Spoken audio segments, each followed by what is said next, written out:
It is a Tuesday, and this is an episode of Dualistic Unity Social. And I am excited because we have a new segment after this, kind of a new segment, kind of a hodgepodge. Basically, we had a call in show. And while I love that call in show, it's fantastic, it's awesome, it's great. There are people who are a little bit unsure of whether to call in because they may not know what to share or they may not be comfortable sharing their question. And so sometimes we'll get about halfway through the call in show, sometimes more, before anybody calls in. And so rather than just go back and forth as we do in every other episode until somebody calls in, we figured, well, why don't we combine this with a Q&A segment? And so that's what we're going to do. We're going to be combining a Q&A segment with a call-in show, which means that not only can you call in and ask a question, but if you've been listening, because it's recorded live, and you want to call in and weigh in on a question that we just answered, you can do that as well, which makes the conversation so much more enjoyable. And as a result of this conglomeration, we have decided to call it a call-in show. And I love that name. It's so perfect. But that's yeah, I mean, get involved, hop in, slide in. Like this podcast is very much a an open door policy. Like we've been available, and we even talked about how available we were when we were doing, like one thing a week, one call a week. But now, we're online doing stuff all the time, which makes me almost want to post more controversial stuff just because there is the opportunity to talk. And, granted, as we were kind of talking about yesterday, it's not super common that someone going back and forth in a comment section is going to want to hop on and chat. And a lot of people don't go to comment sections to have conversations. They go to validate their perspective. And they almost just half the time, probably more than half the time, probably way more than half the time, just go there to just say something and like hope that you don't respond. Like they don't even want a response. They'd actually rather you not respond so they can just be sure of their point of view without any thoughts whatsoever. And there's a reason there are comment sections on videos, because they are a place to have some degree of a discussion, but it's a super limited discussion. So it's kind of like, a half in, half out type situation, because there's different, and it's hard to read tone and blah blah blah, and that's why it's important. And I appreciate your responses that are very cut and dry with a lot of things. Stacy, what is up? Good to see you. Talk some shit. I want to hear it. I want to hear what you got to come up with, because odds are I've already thought it about myself if you are talking shit about something. And that's really where most of our discomforts come from, is just like someone else noticing the things that we're already thinking about ourselves, or we already judge ourselves for. So it's like, all right, why don't I just see if that's even out there, test the waters, because I know what's going on in here from moment to moment. And the more I jump in, the more maybe it'll contradict a lot of those narratives, right? So talk that shit, please. Isn't it funny? Oh my God. It's so very entertaining because I watch this happening now in real time where all of a sudden something will start to irritate me a bit.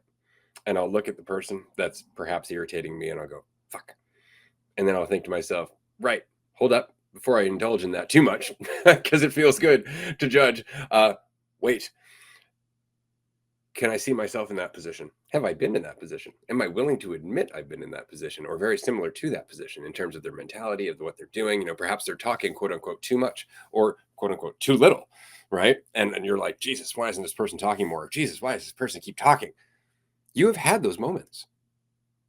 You've had those moments. And just taking that in stops you from judging the other person. Immediately you're like, right, this isn't them. This is just them right now. Why am I so irritated by this? What am I expecting? Where's my frustration coming from? And it comes back to you. And that's the wonderful thing about awareness. This is why everybody keeps saying, like, well, then what? There is no then what. Then you just keep following your awareness. Like, that's the entirety of your life, awareness. And the consequences of your life are often a result of you not paying attention or focusing that awareness. They're being distracted more often than not. And so, what we're saying is simply that in each and every moment, you could indulge in the fiction of you, which is really where judgment comes from. Or you can recognize the reality of you, which is that you are a constantly changing being that's going to go back and forth along a spectrum of selfishness to selflessness. And everybody else is there too. In which case, now, because you're no longer in there thinking about yourself, you're actually listening. You're actually paying attention. You're actually able to see the other person without seeing your judgments of the other person, because you can't see them as long as you're looking at yourself, which is what your judgments are based on. So when you abandon that, you're actually having a conversation. You're learning from that person. And that's where you're experiencing empathy. But it's so interesting because you'll hear people say, like, try to have more empathy. You can't. That's ridiculous. That doesn't work. You can't try to have more empathy. That's a concept. What you can do is let down your concepts enough where you actually feel empathetic. And it's just because you're not distracted from the sensitivity in the here and now that would be otherwise happening if you weren't so caught up in the idea of you within the span of a timeline, within the past and the future, and what it means compared to your assumptions of everyone else. It's in that state of awareness where you are continuing to just process without settling on anything that might offer you some egotistical satisfaction, that you are actually able to align with and adjust to life, that you are at your most effective moment to moment to moment because you're actually there, not worried about what it means about you, but actually bending all of your attention and will to that moment. And that's what defines the quality of your journey, is the quality of each and every step. But you can't take the fiction of you with you on that step and expect not to stumble.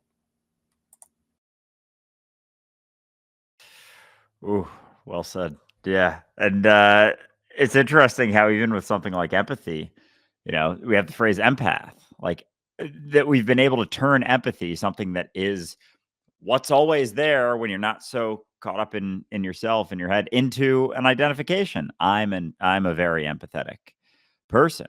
Like, oh, you have a very solid idea of what it means to be empathetic, and it probably, falls on the being nice, the comfortable side of it. But sometimes that's not empathy. Sometimes empathy is just being able, as you said, to put yourself in someone's shoes and like be willing to accept that you could be in that position, and then act then you're acting from that position instead of you being in the position you are now as a very empathetic person, in whatever way that you're coming up with, settling on that I'm an empathetic person and therefore I'm going to act in a certain way. Whichever way you're going to do that is going to cause a lot of distortion, because putting yourself in someone else's shoes and being willing to do that, like, there isn't judgment,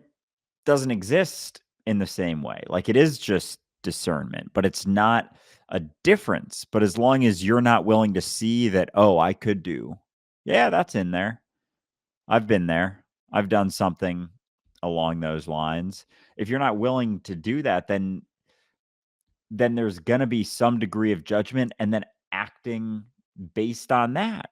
All your actions are filtered through how you see yourself. Like, there's a filtration system that's just based on a very sort of specific, curated assumption, familiar assumption that you keep running everything through. Because when you're not thinking about yourself so much, if you see someone do something, they're just doing something. That's it. We're all just doing stuff. That's all that's happening.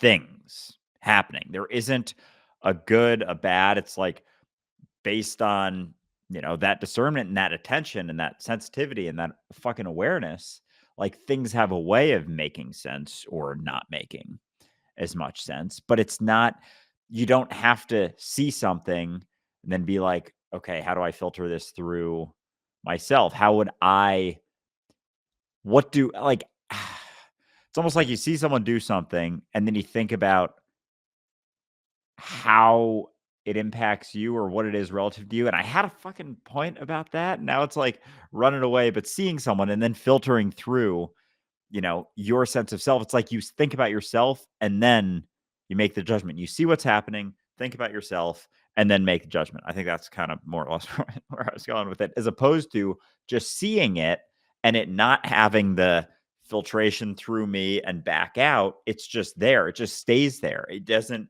it's like, looking in a mirror before you take an action, or just not looking in the mirror, just seeing like this is you're looking at yourself all the time, whether you're looking into a mirror or not. And so there doesn't have to be, but then as soon as there's an idea, it doesn't feel quite like that so much. Well, a perfect example would be what you're currently doing with the Lazy Run Club, what we were talking about with Nicole on our latest episode of Being High regarding the stigma of cannabis use, right? Like people immediately have an assumption about a person who uses cannabis. And it's always along the lines of you're lazy, you're unproductive, obviously you're not paying attention, blah, blah, blah. You're trying to escape life, you're an addict, so on and so forth. But they'll gloss over everything else in terms of like sugar consumption and and the distraction of egotism and so on and so forth. But the point is that here you are out there going like, dude, I just trained for a marathon. I literally lead a run club. Like I work all the time. We make ourselves available for conversations. It's not like it's not like I'm antisocial. Like you don't run away from anything and you still use cannabis. The same is true with Nicole and half the people, all of the people that we've talked to on our episodes of Being High. By the way, check out Being High with Dualistic Unity if you haven't yet. It is a cannabis specific series where we talk to CEOs and chemists and people within the industry and growers. This is the latest episode with Nicole at Dope Kitchen. Fantastic episode. But the point is that people have this assumption based on a concept. And you're out here going, yeah, but that's not necessarily true. And this is one of the things that I'm going to say this right now because I'm on Instagram and I can. I used to go to work quite often on psychedelic mushrooms, and it wasn't like a low dose of mushrooms either. And I went for a long time, and eventually one day my boss pulled me aside and she just asked me. She's like, "I got to know, like the last 6 months or so, your sales have just tripled. Like you have been just kicking ass in terms of all of your customer relations. Like what has been going on?" And I told her, "Well, I've been on mushrooms some of the time. And in fact, I'm on mushrooms right now during this conversation." Um, and she just had problems reconciling it. And she had problems reconciling it, frankly, because she has this idea, well, no, you just sit down and trip balls on mushrooms. It's like, right, if you don't know what you're doing, like if you have no familiarity with it, if you're not able to actually function, and again, it comes down to scale, tolerance, all of that other stuff. But the fact is that none of that's true. It's just an assumption based on a concept. Like, oh, you're on psychedelics, you've got to be useless. You got to be sitting there just tripping out. It's like, no, I was your highest grossing salesman for the last 3 months, like that kind of thing. And it's just because, again, like, it's up to you. Responsibility is a big part of our lives. It's just that we tend to like settling on assumptions, which is why it's so important to go out of your way to destroy those fucking assumptions. Like I like it when people make assumptions about me because it gives me an opportunity to disappoint them and frustrate them. And the lesson in that is stop making assumptions. But what's funny is that if you don't like that lesson, what you'll do is you'll point at me as being the source of your frustration. Oh, that's a very fun one. And you start to see, and that is maybe the most relaxing thing you could realize is like oftentimes the best thing for you to do for someone is not live up to expectations, is like be so far from expectations that they're forced to question and wonder about all of those expectations. And so, whether it's psychedelic use or cannabis use or just showing up and when someone thought you were, taking things really seriously and not take things so seriously, not take yourself so seriously. Cause it's like, if you're not taking yourself so seriously and you're actually being yourself, I made a video about this, kind of talking about this earlier today. Like, you can't be normal and yourself. Like, normalcy kind of is a curated thing that doesn't like that isn't unique, but if each of us are inherently unique, then there is like you can't be normal and be yourself as close as you can get to it. And so anytime you are yourself, there's going to be so many fluctuations in how you act, what you say, what you do, because it's just kind of that free flow. And so you're bound to bust up some sort of expectation.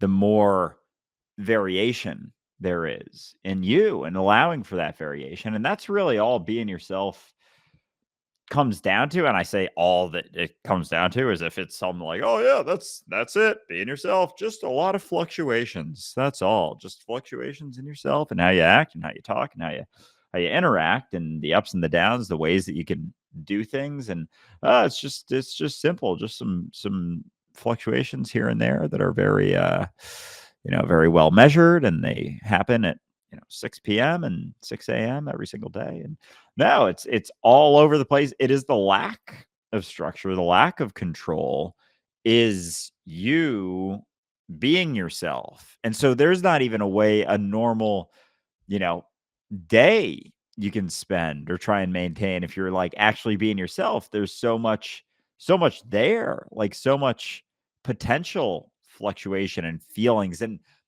because if being normal is just a aversion to the extremes of feelings or ways of acting, it's taking those extremes and cutting them off and just trying to stay within the lines, within the bumpers, then being yourself is gonna inevitably go outside those lines. If all that trying to be normal is cutting that off. And yeah, I was going somewhere else with that, but yeah. Anyway, yeah, being normal and being yourself can't really exist at the same time. Nope, So, because one's a concept, the other one's reality. Actually, it's funny. We have a question in the comments section right now that ties into this perfectly. But I want to say that as much as I'm about to address this question, it's both going to be quick and unsatisfying. And the reason is because we have a Q&A show right after this, a call-in show, because it's also a call-in show. So if you want to be on the screen with us, you can do that. The question is, I'm curious to see what's your take on how to live more fully in the present, how to think less about yourself and not ponder on the past or worry about the future. Now, the problem is the question in itself is taking you out of the present. How do I become more present? You're immediately thinking about a concept that's drawing you away from it. You are the present. That's the whole point. Like, there's nothing that you can do to become more present except stop trying to, because that's what's removing you from where you are. You're thinking about yourself on this trajectory to be more present. You're thinking about yourself not being present, and that in itself is an action of not being present. It's the whole point of just letting it go. What if there is no journey? What if the only way to be present is right now? well said. And this actually, I think that was well covered, so I'm not going to add into that. But I had a thought that that Jackie and I were talking about on our fucking episode 2 of Being Yoga earlier, was that when you start going through things, start recognizing more things, start getting into more and more uncomfortable situations, and just allowing yourself to shift and change and grow, it's like realizing that you're not growing to a point, like you're not growing to an end point. It's just allowing every growth, every time you grow, which can be just like all the time, is almost like allowing that point of relaxation, state of relaxation, to be a little bit deeper. So it's not that you're going somewhere by growing. It's like you're just sinking in to where you already are. So, what could you possibly do in response when things are going awry? It's like relax as best you can. And that helps deepen that point of relaxation, but it's not about getting to a spot. It's not about growing for a reason. It's growing because you can, and because it impacts your immediate experience of being present. Not even because it does that, but it's just like that's just kind of how it goes and how it plays out. But all like you're not going anywhere. I'm not improving anything. Like if I can relax right now, that's it. Like that's the quote unquote end point, not in an actuality, because it's change as well. But that's the point. Like you're already at the end right now, but there's more option, then there's less reason to be, so tense or stagnate or whatever.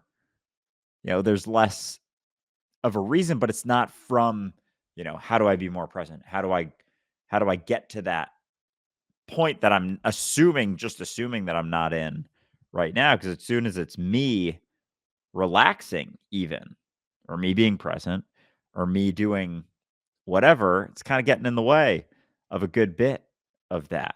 Trying, like, you can't try to relax. As soon as you're trying, it's not it. So even when you're tense, it's like, if you can be cool about being tense, all of a sudden you're at less conflict in that moment right there, and then, you're a little bit more relaxed. It's so interesting because it goes right back to the idea of being yourself, right? Like, what are we saying? We're saying be yourself. It's not the concept. So that means that everything flips on its head. So now all of a sudden, it's not the concept. It's not you being intelligent. It's you, an embodiment of intelligence.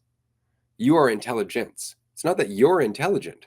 You're an embodiment of intelligence. You are actually intelligence in motion. And the same is true for growth. It's not that we are growing. We are growth. Growth is what we are.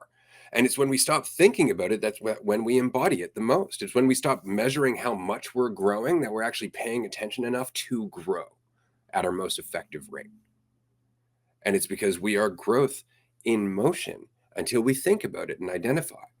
And then all of a sudden we become a lesser version of ourselves. And up until that moment, we are all of existence, narrowed down to the point of our perspective. Right. And so, why should we be thinking about ourselves as anything other than that? That we are not, in fact, growing, but that we are the reality of growth. We are the reality of intelligence. It's not that you are intelligent, because that means you can be less or more intelligent based on your judgment of yourself. But all of that takes away from your ability to express intelligence, because it's all getting sapped away into this fictional mess in your head. So it's so funny because it's just be where you are. And it sounds very simple, but there's so much power, there's so much influence, there's so much empathy, there's so much sensitivity and awareness in just being where you are. And that's where miracles come from. That's where things that you could have never thought could happen because you were thinking, which is why you were limiting it to certain things that you thought possible based on your past experiences. Isn't that funny? That's what a miracle is. Something that we couldn't possibly rationalize as being something that could happen. It's like, but that means you're thinking about it. It's based on what you know. So it's not that it's a miracle, it's just that you make a lot of fucking assumptions. Oh my gosh, and trying to be sure and not being able to know, like, trying to look ahead almost negates the opportunity for those things to happen.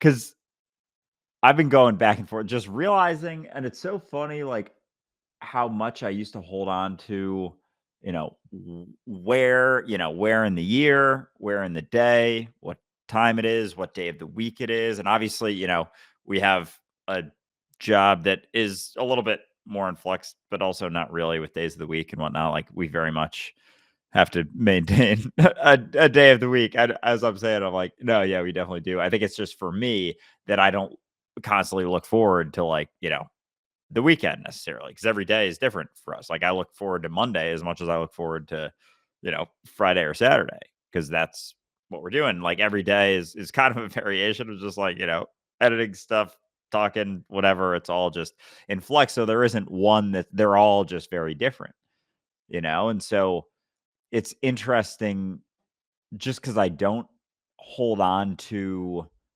looking forward, because I immediately realize, in either direction, being afraid or being excited, because I realize, like, what am I doing right now? I'm just avoiding what's happening right now. And I used to look forward to stuff in both ways, excitement and fear, like, all the time, like, all the time, looking forward to something. What was next? What was gonna happen tomorrow?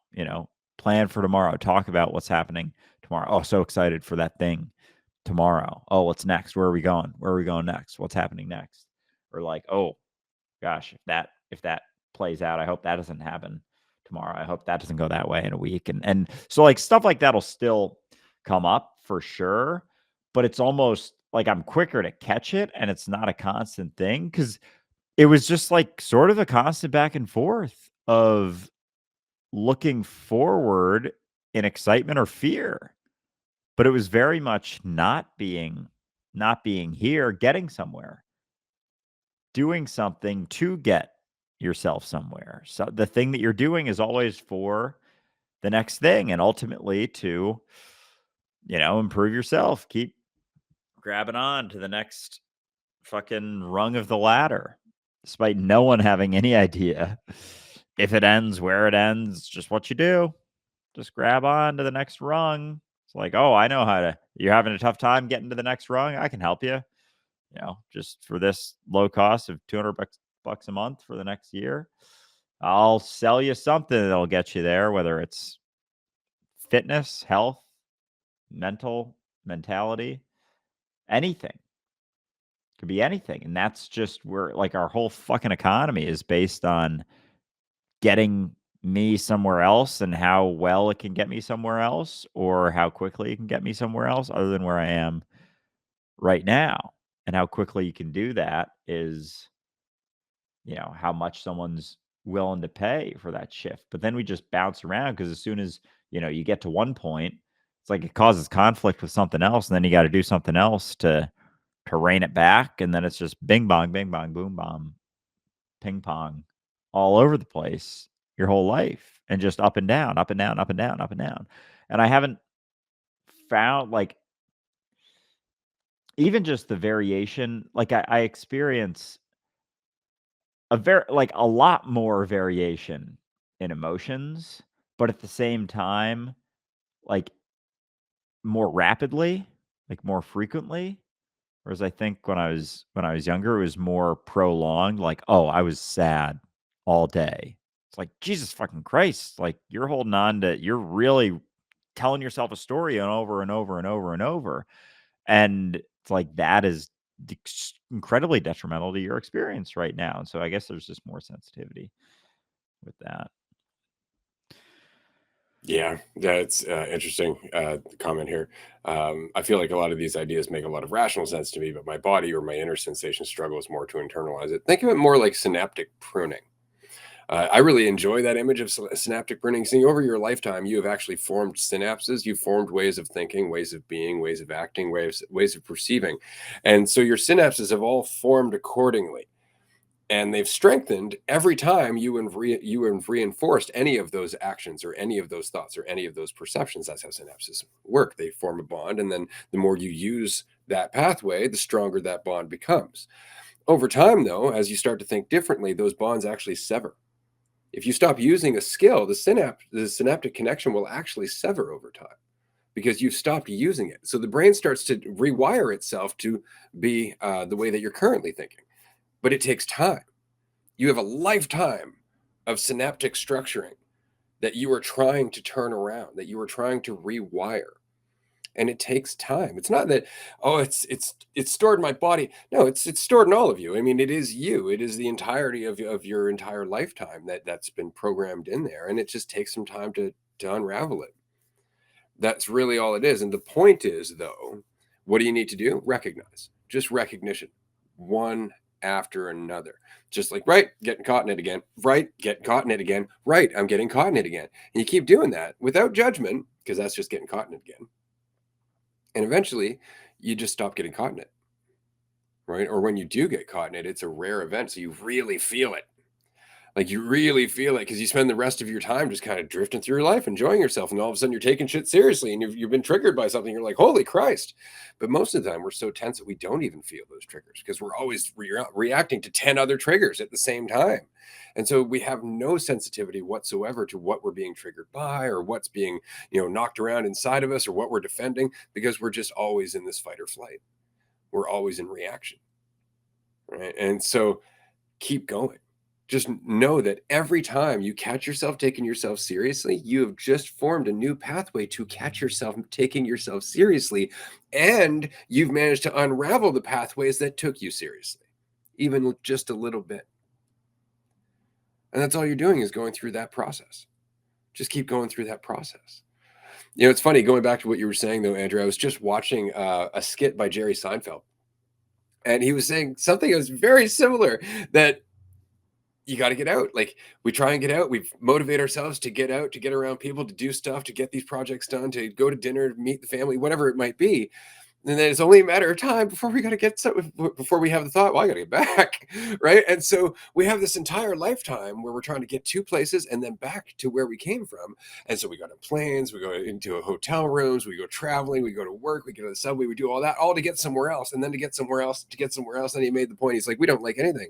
And our entire life is us just shuffling somewhere else whenever it gets too unbearable." And he's not wrong.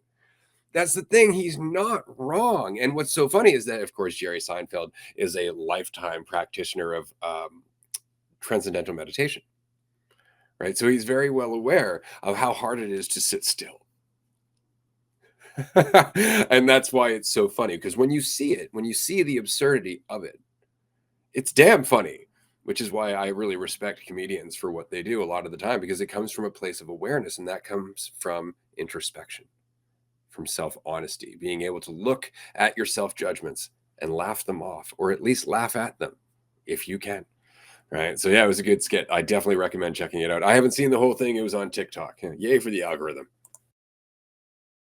Oh, that's an awesome skit. Definitely very, very indicative of just how we live. I was actually texting with a friend this morning about more or less that they had mentioned where, in their town or whatever, sometimes they'll talk to people about, something a little bit deeper, maybe like realizing something that you were attention you were holding on to, or a habit you recognize that you had developed when you were younger because of a response to schooling or parenting or whatever it may be, and you start to feel that again, and relaxing in response to it helps it subside, as opposed to maybe last time you tensed up and sort of built attention on top of that. And just like human experience stuff, like things that we have the potential to go through. And so their point was like, it's fascinating how you can, talk about these things that seem common on the podcast or in our groups or in certain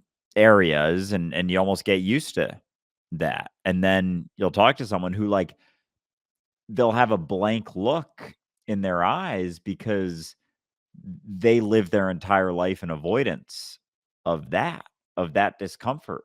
And so we've built a world, of more or less distractions from that discomfort. And so when you're not distracting yourself so much, you feel that shit. It's like, holy shit, this is quite a bit right here. This is a lot going on. There's a lot happening right here. Oh my God, that's why I did that thing. Oh, that's where some of that tension came from. Oh shit, look at that.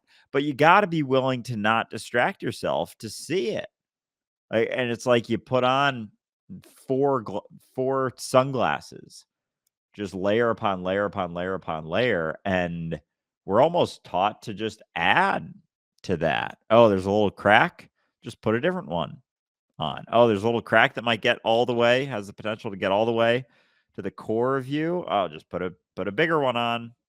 Put something else on. You better get a big thing in response to that one. But it's all just a continual piling on of fucking distraction upon distraction to find myself as this. Oh, I'm going to counteract that, instead of looking at why I'm defining myself as that, or where that's coming from, or where that's stemming from, or the perspective of myself, or just taking myself very seriously, or holding on to a very solid idea of myself. I'm just going to think about myself differently. I'm just going to do something, accomplish something, achieve something to make myself feel better about myself. And so it's funny, even because, like, in my perspective on I've had all sorts of fucking shit come up about doing the marathon last year. And admittedly, it was a lot of fun. And I may do one again, but it's a great example of what I'm saying. And, like, as I'm saying, I'm like, no, it's pretty damn good example of just something, like, someone does something to feel better about themselves. It's like, I don't feel good with the way that I'm seeing myself right now. So I'm going to do something to help myself feel better, accomplish something, achieve something, you know, do something that everyone always thought I could never do because they all had this perspective of me. And really, it's just like your own shit the whole time. It's like, nah, actually, probably very few people are actually thinking about you at all. and what you're doing or achieving. And I see that in like now that I see more running content here and there, just how much like people will like set a goal, say for a marathon, like set a time goal and be super gung ho about it. And the reality is like no one fucking cares what anyone else's time for anything is. Like at all. I don't know. Maybe that's just I only got my experience, but like I couldn't give two shits what someone else runs in or does anything in or like, what your achievement is, but that's what we wear on our fucking chest is like, yeah, I did this. I saw this after the after the New York City marathon, which I find so goddamn funny that this is like a real thing that people do that is like very common thing to do is wear your medal after the race, like the next day. And I saw it a couple times because like I walked past some people the next day and I could see and I know what they're doing. They're like trying to feel good about themselves and get some like, response. And you could almost see people like looking at people passing them, expecting, oh, congratulations, great job, this, that, blah, blah, blah. And yet here I am, talking all this shit and being someone who ran it. But it's funny. And I'm only laughing because I'm laughing at myself all the time, seeing myself doing certain things. That's one of the funniest things when you're not. I don't know. Anyway. Um Made it's sense to just me, man, for sure. I want to throw in just very quickly because we're wrapping up in like 7 minutes here, and we've actually had a couple of questions that have been thrown in. We have a Q&A/call-in episode in about 20 minutes that you can join for free. And all you have to do is just join us on twitch.tv/dualistic unity, or you can join us on YouTube, or you can join us on LinkedIn or X. A number of other places. Unfortunately, it won't be Instagram. So if you would like to join us for this call-in show, we won't be streaming to Instagram in this case. Do join us if you can on one of those platforms that I mentioned, because I would love to answer some of these questions, including this question. Do you think it's bad for someone who is holistic, who teaches holistic practices and makes a dime off of it? Now that's really interesting because again, I had to be a life coach for years, and I've often said, like, I'm not saying anything that other people don't know deep down, right? But the question is could I be out here saying it if I couldn't pay my bills? And if you were out there working a job, would you have as much time to be representing that side of consciousness, that side of the world, that side of interest, or that mentality?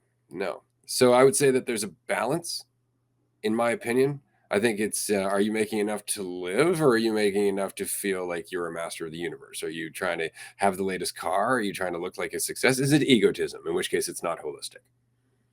Right. So it really just comes down to whether or not they are actually practicing that holistic view of everything, or they're just labeling it holistic because it's marketable and profitable. Yeah, and I think that usually tends to be the case in the holistic side. I mean, like with everything, it can all be sorry, very conceptual, you know? Like holistic. Eh, It's like it's not taken in that maybe there's something there. Like maybe there's because I don't want to let go of me. Like I want to be able to hold on to me and just, feel good about me. And it's all just like different ways to feel good about me because there's assumption that like you should feel good about me. It's like, why do you have to have an opinion about you? Like, why do you have to have that certain perspective? And maybe trying to constantly hold on to an opinion and like fend off any variations of different opinions or ways of seeing things could be the thing that's causing all the conflict. And like not having so much of a goddamn opinion or need to feel good about yourself will allow a little bit more of that relaxation and freedom and at least allow the prison to expand a little bit. But yeah, fuck dude, like even even like talking about that, like being willing to let go of me, it's like there's so much to that. Like it is but at the same time it's like we're seeing repercussions to it moment to moment to moment. So even uh, a little bit more relaxation. It's like that's all it is. Even just a bit is is something at least. And what is anything if not just something? Something, like we were talking about yesterday or in the it'll be season 6 episode 11, just you take nibbles as you go and just keep doing that. Sort of slow and steady wins the race until maybe, you know, as long as you keep going though, as long as you keep relaxing, that's all you can do in response and keep letting things play out and paying attention and yeah, has a way of informing things for sure. I just love how people misinterpret relax as, don't do anything. It's not what we're saying at all, right? I wanted to throw out two more announcements quickly before we wrap up because we got like 2.5 minutes left.